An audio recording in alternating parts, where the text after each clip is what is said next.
Hello, നിങ്ങൾക്ക് ഓരോരുത്തർക്കും എൻ്റെ പുതിയൊരു വീഡിയോയിലേക്ക് ഒരുപാട് സ്നേഹത്തോടെ വീണ്ടും സ്വാഗതം. ഇപ്പം തന്നെ നിങ്ങൾക്ക് മനസ്സിലായല്ലോ അല്ലേ ഞാൻ എന്താണ് തയ്യാറാക്കാൻ പോകുന്നതെന്ന്. കുറേ നാൾ കൂടിയിട്ട് വളരെ കൊച്ചുകുട്ടികൾക്ക് പോലും തയ്യാറാക്കാൻ പറ്റുന്ന നല്ല ഒന്നാം തരം ഒരു ഡേറ്റ്സ് കേക്കിൻ്റെ റെസിപ്പിയാണ് ചെയ്യുന്നത്. പിന്നെ അതിൻ്റെ പ്രത്യേകത എന്ന് വെച്ച് കഴിഞ്ഞാൽ എഗ് ബീറ്റർ വേണ്ട, ഓവൻ വേണ്ട, ഒന്നും വേണ്ട. ഇതേ കണ്ടല്ലോ, ഇത്രയും സോഫ്റ്റായിട്ടുള്ള വളരെ ടേസ്റ്റി ആയിട്ടുള്ള നല്ലൊരു കേക്കാണ് കേട്ടോ. അതിന് വേണ്ടിയിട്ട് ഞാനിവിടെ എടുത്തിരിക്കുന്നത് ഒരു 20 വളരെ സോഫ്റ്റ് ആയിട്ടുള്ള ഡേറ്റ്സാണ്. കട്ടിയായിട്ടുള്ള ഡേറ്റ്സും കിട്ടുമല്ലോ, നിങ്ങൾക്കറിയാമല്ലോ. അതുപോലെ ഡ്രൈ ആയിട്ടുള്ള ഡേറ്റ്സ് കഴിയുന്നതും എടുക്കാതിരിക്കാൻ നോക്കണം, എന്നാലേ ഇതിന് ശരിക്കുള്ള ടേസ്റ്റ് കിട്ടുള്ളൂ. അതിൻ്റെ കുരുവെല്ലാം മാറ്റിയിട്ട് ആ ഡേറ്റ്സിൻ്റെ നേരെ പകുതി മിക്സി ജാറിലോട്ടൊന്ന് ഇട്ട് കൊടുക്കുകയാണ്. അത് ചെറുതായിട്ടൊന്ന് ക്രഷ് ചെയ്തെടുക്കുന്നേ ഉള്ളൂ കേട്ടോ. അത് വല്ലാതെ അരിഞ്ഞു പോകരുത്. ഈ ഒരു പരുവം കണ്ടല്ലോ, ഒരുമിച്ച് ഇട്ട് കൊടുത്തു കഴിഞ്ഞാൽ ചിലപ്പോൾ വല്ലാതെ കുഴഞ്ഞു പോകും, താഴ്ഭാഗത്തെയൊക്കെ വല്ലാതെ കുഴഞ്ഞു പോകും. അതുകൊണ്ടാണ് 2 പ്രാവശ്യമായിട്ടിട്ട് ക്രഷ് ചെയ്തെടുക്കണമെന്ന് പറയുന്നത്.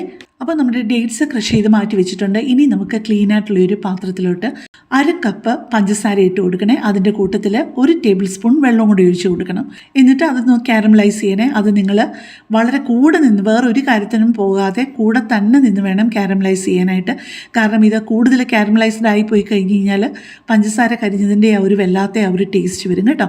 പെട്ടെന്ന് ഞാനൊരു കാര്യം പറഞ്ഞിട്ട്, എൻ്റെ ഈ ഒരു ചാനലും എൻ്റെ ഈ വീഡിയോയും ഒക്കെ ആദ്യമായിട്ട് കാണുന്ന ആരെങ്കിലും ഒക്കെ ആണെന്നുണ്ടെങ്കിൽ എൻ്റെ ചാനലിൽ ഒരുപാട് വ്യത്യസ്തമായിട്ടുള്ള റെസിപ്പികളുണ്ട്. കേക്ക് റെസിപ്പീസ് തന്നെ ഒരുപാടുണ്ട്. ഓരോന്നും ഒന്നിനൊന്നും നല്ലതാണ്. ഇനിയാണെന്നുണ്ടെങ്കിലും വളരെ പെട്ടെന്ന് തയ്യാറാക്കി എടുക്കാവുന്ന ഒരു ചോക്ലേറ്റ് കേക്കിൻ്റെ ഒക്കെ റെസിപ്പി ഞാൻ റെഡിയാക്കി വെച്ചിട്ടുണ്ട്. അപ്പോൾ നിങ്ങൾക്ക് എൻ്റെ ചാനൽ ഇഷ്ടപ്പെടുകയാണെന്നുണ്ടെങ്കിൽ ഒന്ന് ലൈക്ക് ചെയ്യാനും കമൻറ്റ് ചെയ്യാനും നിങ്ങൾക്ക് ഇഷ്ടമുള്ള വീഡിയോകൾ മറ്റുള്ളവർക്ക് വേണ്ടിയിട്ട് ഷെയർ ചെയ്ത് കൊടുക്കാനും മറക്കല്ലേ. ഇപ്പം നമ്മുടെ പഞ്ചസാരയൊക്കെ ആവശ്യത്തിന് കാരമലൈസായി വന്നിട്ടുണ്ട്. ഇനിയിപ്പം നമുക്ക് അതിലോട്ട് ചേർത്ത് കൊടുക്കാനുള്ളത് ഒരു 3/4 കപ്പ് തിളച്ച വെള്ളം റെഡിയാക്കി വെക്കണം. എന്നിട്ട് അതിൻ്റെ പകുതി വെള്ളം ആദ്യം ഒഴിച്ചു കൊടുക്കണം. അപ്പോൾ ചിലപ്പോൾ ഒന്ന് കട്ടിയാവുമേ, ആ കാരമലൈസ് ചെയ്തത് ഒന്ന് കട്ടിയാവുന്നത് പോലെ തോന്നും. എന്നാലും ബാക്കി വെള്ളവും കൂടെ ആ വലിയ ചൂടോടെ അതുപോലെ ചൂടുവെള്ളം ഒഴിച്ചു കൊടുക്കുമ്പോൾ നിങ്ങൾ ശ്രദ്ധിക്കുകയും വേണം കേട്ടോ.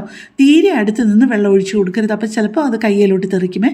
എന്നിട്ട് അതൊന്ന് ഇളക്കി കുറച്ചൊന്ന് അലിഞ്ഞു വരുമ്പോഴേക്കും ബാക്കിയുള്ള ചൂടുവെള്ളം കൂടെ ഒഴിച്ച് മുഴുവനും അത് അലിഞ്ഞ് കഴിയുമ്പോഴേക്കും നമ്മൾ ക്രഷ് ചെയ്ത് വെച്ചിരിക്കുന്ന ആ ഒരു ഡേറ്റ്സ് ഇല്ലേ, അതും കൂടെ ഇതിൻ്റെ കൂട്ടത്തിലിട്ട് ഒന്ന് കുക്ക് ചെയ്തെടുക്കണേ. നന്നായിട്ട് വഴറ്റിയെടുക്കുകയല്ലേ, അതുപോലെ നല്ല കുറുകിയിരിക്കണം അത്. ഞാൻ പറഞ്ഞല്ലോ, ഈ കേക്ക് ഉണ്ടാക്കാനായിട്ട് എഗ് ബീറ്റർ വേണ്ട, ഓവൻ വേണ്ട. ഓവൻ സെറ്റപ്പിലാണ് ഞാനിത് ചെയ്യുന്നത്. അപ്പോൾ കൊച്ചു കുട്ടികൾക്ക് പോലും തുടക്കക്കാർക്ക് പോലും ചെയ്തെടുക്കാൻ പറ്റുന്ന വളരെ ഈസി ആയിട്ടുള്ള ഒരു കേക്കാണ്. ഇനി ഞാൻ ഒരു കേക്ക് റെസിപ്പിയും കൂടെ ഞാൻ എടുത്ത് വെച്ചിട്ടുണ്ട്. ഇതുപോലെ എഗ് ബീറ്ററോ ഓവനോ ഒന്നും ഇല്ലാതെ ചെയ്യാൻ പറ്റുന്ന നല്ലൊരു ഈസി ചോക്ലേറ്റ് കേക്ക്. ഒരു പാത്രത്തിൽ എല്ലാം കൂടെ ഒന്നിച്ചിടുക, ഇളക്കുക, ബേക്ക് ചെയ്യുക, അത്രയേ ഉള്ളൂ. ഇപ്പോൾ അതേ നമ്മളുടെ ഡേറ്റ്സിൻ്റെ ആ ഒരു കൂട്ടൊക്കെ ആവശ്യത്തിന് കുറുകി വന്നിട്ടുണ്ട്. ഇനിയിപ്പം നമുക്ക് സ്റ്റവ് ഓഫ് ചെയ്തിട്ട് ഇതൊന്ന് തണുക്കാൻ വെക്കാമേ. ഇനിയിപ്പം നമുക്ക് വേറെ ക്ലീൻ ആയിട്ടുള്ള ഒരു പാത്രം എടുത്തിട്ട് അതിലേക്ക് 1 കപ്പ് ലെവലായിട്ട് മൈദ ഇട്ട് കൊടുക്കണേ. ഞാൻ എലൈറ്റിൻ്റെ മൈദയാണ് ഇട്ട് കൊടുക്കുന്നത്. അതിലോട്ട് 1 ടീസ്പൂൺ ബേക്കിംഗ് പൗഡറും 1/4 ടീസ്പൂൺ ബേക്കിംഗ് സോഡയും 1/4 ടീസ്പൂണിൻ്റെ പകുതി, അതായത് 1/8 ടീസ്പൂൺ ഉപ്പുപൊടിയും കൂടി ഇട്ടിട്ട് നന്നായിട്ട് 2-3 പ്രാവശ്യം ഒന്ന് അടഞ്ഞു കൊടുക്കണേ. ചിലപ്പോൾ ബേക്കിംഗ് പൗഡറിലെ ബേക്കിംഗ് സോഡയിലൊക്കെ ചെറിയ തരി കാണും, അതും കൂടെ ഒന്ന് കൈകൊണ്ടൊന്ന് ഉടച്ച് ഇട്ട് കൊടുക്കണേ ആദ്യത്തെ പ്രാവശ്യം. ഇത് ഫ്രൂട്ട് കേക്ക് ഇഷ്ടമുള്ളവർക്ക്, ഫ്രൂട്ട് കേക്ക് ഇതുവരെ ഉണ്ടാക്കിയിട്ടില്ല, നിങ്ങൾക്ക് ഫ്രൂട്ട്സ് ഒക്കെ സോക്ക് ചെയ്തിരിക്കാൻ മടിയാണെന്നുണ്ടെന്നുണ്ടെങ്കിൽ ആ ഫ്രൂട്ട് കേക്കിനോട് ഏറ്റവും സാമ്യമുള്ള ഒരു ടേസ്റ്റാണ് ഈ ഡേറ്റ്സ് കേക്കിന് കേട്ടോ. ഇനിയിപ്പോൾ ഈ മിക്സി ജാറിലോട്ട് എടുക്കുന്നത് 1/2 കപ്പ് ലെവലായിട്ട് പഞ്ചസാരയും ഒരു 3 ഗ്രാമ്പും കൂടാണ്. അത് രണ്ടും കൂടെ നന്നായിട്ടൊന്ന് പൊടിച്ചെടുത്തിട്ട് അത് മാറ്റി വെച്ചിട്ട് ആ മിക്സി ജാറ് കഴുകണം എന്നില്ല. എന്നിട്ട് അതിലോട്ട് 2 മുട്ടയും കൂടെ പൊട്ടിച്ചൊഴിച്ചു കൊടുക്കണേ. മുട്ടയും അതിനൊപ്പം 1/2 ടീസ്പൂൺ വാനില എസൻസും കൂടെ ചേർത്ത് ആദ്യം നന്നായിട്ടൊന്ന് ബീറ്റ് ചെയ്തെടുക്കണേ. അത് കഴിഞ്ഞിട്ട് 2 പ്രാവശ്യമായിട്ട് നമ്മൾ പൊടിച്ച് വെച്ചിരിക്കുന്ന പഞ്ചസാരയും കൂടെ ചേർത്ത് നന്നായിട്ടൊന്ന് അടിച്ച് പതപ്പിച്ചെടുക്കണേ. പിന്നെ ശ്രദ്ധിക്കേണ്ട ഒരു കാര്യം, പഞ്ചസാര പൊടിക്കുമ്പം ചിലപ്പം ആ പഞ്ചസാരയുടെ പൊടിയൊന്നും ചൂടാകുമല്ലോ.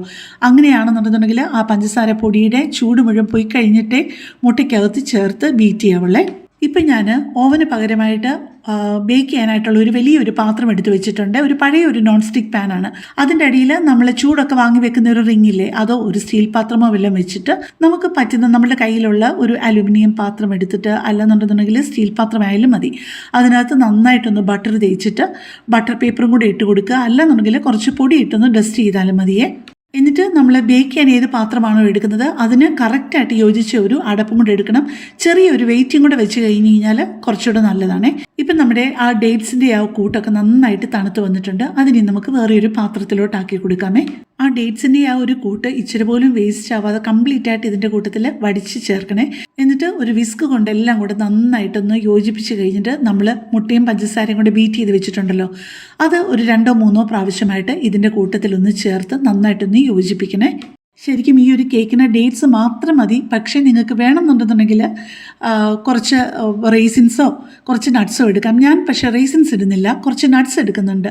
ഒരു 10-20 കഷ്ണം പൊളന്ന പറങ്ങേണ്ടി എടുത്തിട്ട് ആ ഓരോ പീസും 3ആയിട്ടോ 4ആയിട്ടോ ഒന്ന് ചെറുതാക്കിയിട്ട് ഇതിൻ്റെ ഏറ്റവും അവസാനത്തെ പൊടിയുണ്ടല്ലോ, ഇത് 3/4 ചേർക്കണം. എന്നിട്ട് ഒരു പിടി പൊടി മാറ്റി വെച്ചേക്കണേ. ആ അവസാനം വരുന്ന പൊടിയിൽ ആ നട്ട്സോ അല്ല റേസിൻസ് ചേർക്കുന്നുണ്ടെങ്കിൽ നട്ട്സും റേസിൻസും കൂടെ അതിനകത്തിട്ട് ഇളക്കിയിട്ട് ബാക്കിയുള്ള കേക്ക് ബാറ്ററിൻ്റെ കൂട്ടത്തിൽ യോജിപ്പിക്കണേ. നമ്മൾ ഏറ്റവും അവസാനം വരുന്ന ആ ഒരു മൈദയുടെ കൂട്ടിനകത്തിട്ട് ആ നട്ട്സ് മിക്സ് ചെയ്യുന്നത് എന്തിനാണെന്നറിയാമോ? ആ നട്ട്സിൻ്റെ വെയിറ്റ് കൊണ്ട് ബേക്ക് ചെയ്യുമ്പോഴത്തേക്ക് ആ നട്ട്സ് ഏറ്റവും താഴെ പോയി കിടക്കാതിരിക്കാൻ വേണ്ടിയിട്ടാണ് അങ്ങനെ ചെയ്യുന്നത്. നിങ്ങൾ റേസിൻസ് ആഡ് ചെയ്യുന്നുണ്ടെങ്കിൽ റേസിൻസും ഒരു 10-15 ഇതിൻ്റെ കൂടെ ഇട്ടാൽ ഒരു കുഴപ്പമില്ല കേട്ടോ. ഇപ്പം നമ്മൾ പൊടിയുടെ കൂടെ ഇട്ട് മിക്സ് ചെയ്ത് നട്ട്സും ആഡ് ചെയ്ത് നട്ട്സൊക്കെ എല്ലായിടത്തും ഒരുപോലെ ആവുന്ന രീതിയിൽ വിസ്ക് കൊണ്ട് ഇളക്കി കൊടുക്കണം. ഏറ്റവും അവസാനം അതിലേക്ക് ഒരു 1/2 കപ്പ് സൺഫ്ലവർ ഓയിലും കൂടെ ഒഴിച്ചു കൊടുക്കണേ. ഒരു കാരണവശാലും കോക്കനട്ട് ഓയിലൊന്നും ഒഴിച്ചു കൊടുക്കരുത് കേട്ടോ. ഇതെല്ലാം കൂടെ ചേർത്ത് വിസ്ക് കൊണ്ട് നന്നായിട്ടൊന്ന് ഇളക്കി യോജിപ്പിച്ച് കൊടുത്തിട്ട് അവസാനം നല്ലൊരു റബ്ബർ സ്പാച്ചിലായിട്ട് ആ പാത്രത്തിൻ്റെ അടിഭാഗമൊക്കെ നന്നായിട്ട് ചേർത്ത് നന്നായിട്ടൊന്ന് മിക്സ് ചെയ്യണേ.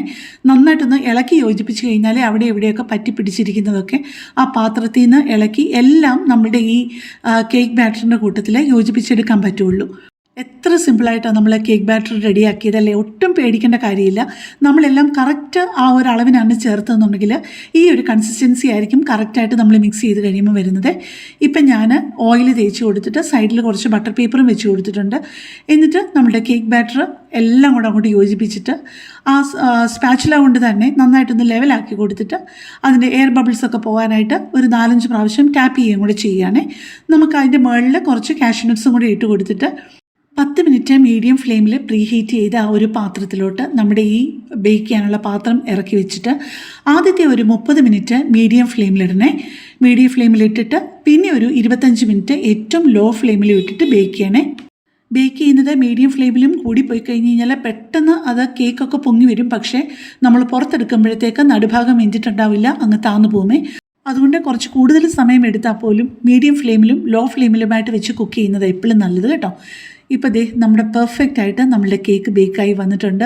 സത്യം പറഞ്ഞു കഴിഞ്ഞാൽ ഓവനിൽ ചെയ്യുന്നതിലും പെർഫെക്റ്റായിട്ട് സോഫ്റ്റായിട്ടും മോയിസ്റ്റായിട്ടും നമ്മളുടെ കേക്ക് കിട്ടിയിട്ടുണ്ട് കേട്ടോ. ഞാൻ നിങ്ങളെ അടുത്തൊന്ന് കാണിക്കാമേ. അതിൻ്റെ കളർ കണ്ടാൽ തന്നെ അറിയാമല്ലോ എന്ത് പെർഫെക്റ്റ് ആയിട്ടാണ് വന്നിരിക്കുന്നതെന്ന്. അതുപോലെ എത്രത്തോളം സോഫ്റ്റ് ആണെന്നുള്ളതും കണ്ടല്ലോ. ഇനി ഞാൻ അത് ഒരു പീസ് ഒന്ന് കട്ട് ചെയ്തിട്ട് നിങ്ങളെ ഒന്ന് അടുത്ത് കാണിക്കാമേ. ഒരു പ്രാവശ്യമെങ്കിലും നിങ്ങളിതൊന്ന് ട്രൈ ചെയ്യാതിരിക്കില്ല കേട്ടോ. വളരെ ഈസി അല്ലേ. പുറത്ത് ബേക്കറിയിൽ നിന്ന് നമ്മൾ നല്ല കാശ് കൊടുത്തൊക്കെ മേടിക്കുന്നതിനെക്കാട്ടിലും അതിൻ്റെ ഒരു 1/4 ഭാഗം ചിലവിൽ നമുക്ക് അതിനെക്കാട്ടിലും നല്ല കേക്ക് വീട്ടിലുണ്ടാക്കാവുന്നതേ ഉള്ളൂ. ദേ കണ്ടല്ലോ. അപ്പോൾ കൂടുതൽ നല്ലൊരു വീഡിയോയുമായിട്ട് നമുക്ക് പിന്നെ കാണാം. താങ്ക്